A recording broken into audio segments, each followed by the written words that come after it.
If you're having trouble with Facebook friend requests, or people can't send you a request at all, this quick fix can help. In this video, I'll walk you through the exact steps to check your privacy settings and make sure your account is set up correctly.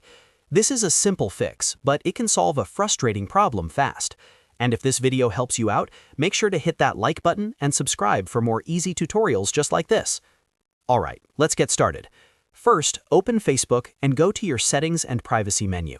From there, click on Settings. This is where Facebook keeps all of your account controls, including the options that affect who can contact you. Once you're in Settings, look for the Privacy section and click it.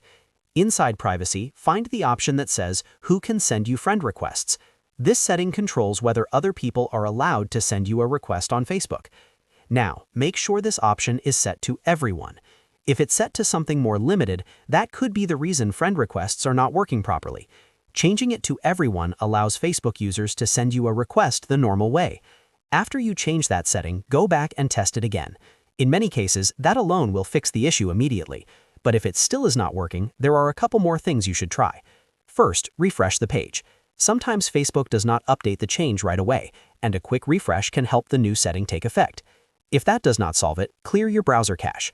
Old cached data can sometimes interfere with Facebook settings and make it seem like nothing changed. After clearing the cache, sign back into Facebook and check the friend request setting one more time. Make sure it still says Everyone. Then try again to see if friend requests are working normally. That's really all there is to it. By going into Settings and Privacy, opening Privacy, and setting Who can send you friend requests to Everyone, you can usually fix the Facebook friend request problem in just a few moments. And if needed, refreshing the page and clearing your browser cache can help complete the fix.